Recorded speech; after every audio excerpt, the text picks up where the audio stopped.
Olá pessoal, sejam muito bem-vindos ao meu canal e na videoaula de hoje eu vou mostrar para vocês como fazer o compartilhamento de internet no Linux. Então primeiramente eu vou apresentar o ambiente que eu configurei para mostrar o passo a passo na prática, né? E depois eu vou mostrar para vocês os comandos e depois a gente vai ver esse processo todo de compartilhamento funcionando, ok? Então bora lá. Então, como vocês estão vendo aí na tela, eu tenho aqui a configuração do meu ambiente. Então eu tenho um servidor Linux, em que eu configurei, eu tenho dois adaptadores de rede, um eu configurei no modo NAT e o outro eu configurei no modo rede interna. No modo NAT ele recebeu esse IP 10.0.2.15, né? E eu instalei esse servidor Linux aqui no VirtualBox, né? E no modo rede interna eu configurei o nome da rede interna Info4 e coloquei IP 9268.1.10, que é o IP aqui do meu servidor. Também configurei uma estação vai ser uma estação cliente para a gente verificar o compartilhamento de internet. E aí eu usei aqui o Lubuntu, que é uma outra máquina virtual, e coloquei essa máquina na rede interna com o IP 9268.1.80. Então vou mostrar aqui no VirtualBox como está o meu ambiente. Então eu tenho aqui no meu servidor, aqui em configurações, aqui em rede, eu tenho no adaptador 1 modo NAT, adaptador 2 rede interna e o nome da rede interna Info4. E eu tenho o meu Lubuntu, em que meu Lubuntu ele tem apenas um adaptador que está na rede interna Info4, simulando como se fosse uma estação cliente, certo? Do servidor. Então, eu vou aqui no meu Lubuntu, vou mostrar para vocês que realmente estou sem internet no meu Lubuntu, que é a minha máquina estação cliente. Dá um ping aqui para o Google. Realmente não tenho resposta. Ok? Vou aqui para o meu servidor. Vou iniciar aqui meu servidor. Vou verificar se eu tenho acesso à internet aqui. Realmente tenho acesso à internet por meio da minha placa NP0S3, né? Que é do modo NAT. Então é importante a gente entender o seguinte. Primeiramente, para a gente conseguir fazer o compartilhamento da internet, a gente precisa de dois passos importantes. Primeiro, transformar o servidor em um roteador. Segundo, ativar o modo NAT e escrever uma regra de iptable. Ok? Então, bora lá. Eu estou aqui com o meu usuário, Cleiton. Eu vou entrar aqui como usuário root. Sudo su. Estou agora com o meu usuário root. Então, o primeiro comando é esse aqui, ó. Bom, o que é que esse comando faz? Basicamente, a gente escreve 1, coloca o número 1 dentro desse arquivo aqui, ó, ipforward, certo? Por padrão, esse arquivo aqui vem com valor 0. Mas quando você coloca o valor 1 dentro dele, ele ativa o roteamento de pacote. Basicamente, ele passa a rotear os pacotes de uma interface para outra e vice-versa. Então, voltando para cá, a partir do momento que a gente colocou o valor 1, ele começou a rotear os pacotes IP dessa interface para essa interface e vice-versa, beleza? Próximo comando é ativar o NAT no modo iptables, certo? E depois escrever a regra de iptable, beleza? Então, para a gente entender assim, por que a gente precisa ativar o NAT, por exemplo, no modo iptables? Por que a gente precisa do NAT? Vou explicar aqui para vocês rapidinho essa figura aqui, ó. Então, gente, para entender o modo NAT, é bem simples, Basicamente, o modo NAT, também conhecido como masquerading, né?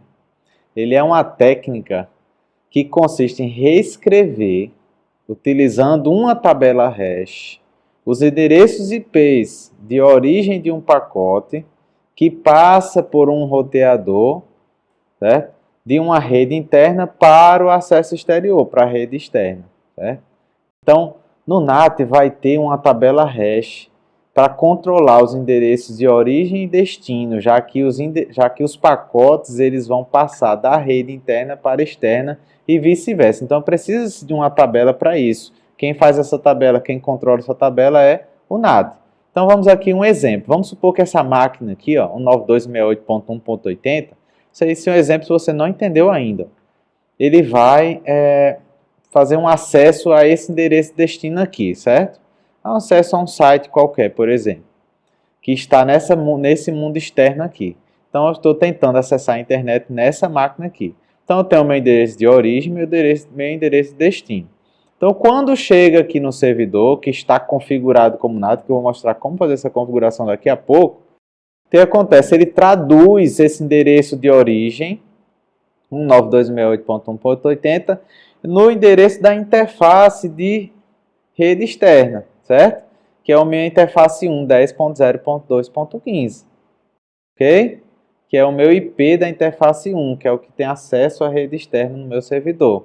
Então, essa tradução aqui é onde a gente tem a nossa tabela NAT, né? Nossa tabela hash, melhor dizendo, né? E aí, o que acontece? Aí seguiu, né? Foi atrás de um site, o site devolveu. Então, lá vem aqui o site devolvendo para o endereço de destino, que é o 10.0.2.15, por exemplo. Então, quando chegou aqui no servidor, o que acontece? Ele vai traduzir novamente agora o que? O endereço de destino. Então, quem foi que pediu esse pacote aqui, do endereço de destino? O de origem foi 192.68.1.80. Então, ele transforma, ele pega esse pacote aqui e transforma para isso aqui, ó. Faz a tradução para isso aqui. Então, é onde chega esse pacote aqui com os dados do endereço de origem no destino da máquina 92.68.1.80. Então, percebe que existe uma tradução aí de endereço de origem e destino para que se passe da rede interna para a rede externa? Percebe sim. Então, a gente precisa agora ativar o modo NAT no modo IPTables e ativar a regra para a gente fazer, ó, nessa regra do IPTables, a gente vai fazer justamente esse roteamento de pacotes de uma interface para outra, certo? O primeiro comando que eu acabei de mostrar, que foi com o echo echo1, né? Que coloca um lá no arquivo, lá, ele faz apenas, ele ativa o roteamento, permitindo que o servidor ele consiga rotear pacotes de uma rede para outra. Agora a gente precisa colocar a regra para fazer o roteamento correto de uma interface para outra.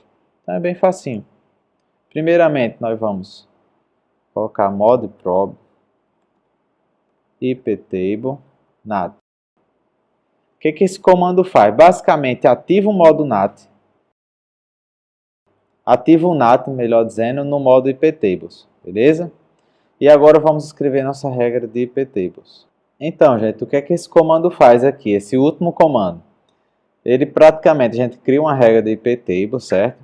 Para o NAT. E a gente diz o seguinte, ó. Todos os pacotes que passarem post-routing, todos os pacotes que passarem da origem, source, da origem, da subnet 192.168.1.0/24 vai ter saída, ó, output pela interface ANP0S3.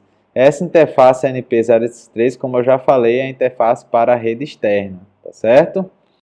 Esse "-j" masquerade basicamente é só para dizer que esses pacotes que estão nessa rede de origem serão mascarados como se fossem os pacotes que estão saindo dessa interface ANP0S3.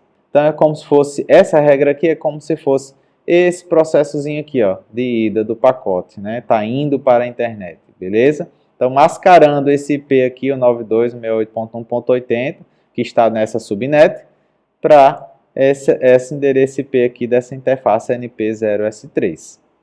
Ok? Bom, só são esses três comandos, basicamente. Se por um acaso você reiniciar o servidor, você vai ter que redigitar esses três comandos novamente, tá certo? Mas você pode configurar no arquivo etc/sc.local, né? Inserir esses comandos para que toda vez que ele inicie o servidor, ele execute os comandos que estão dentro desse arquivo. Basicamente assim. Se eu vier aqui, sudo nano /etc/sc.local, dentro desse arquivo aqui, ó, rc.local, eu posso digitar aqueles três comandos que eles serão executados toda vez que você reiniciar o servidor.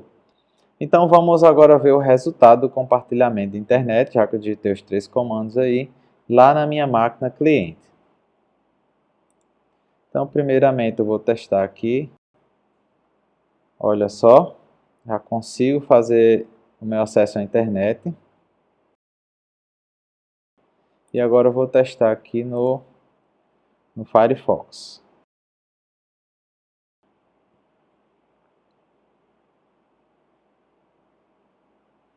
Ok? Agora sim, tenho acesso à internet na minha máquina cliente.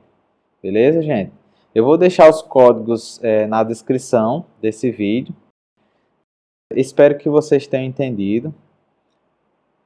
Agradeço pela atenção, agradeço pela inscrição no canal, compartilhamento, por curtir. E até uma próxima videoaula.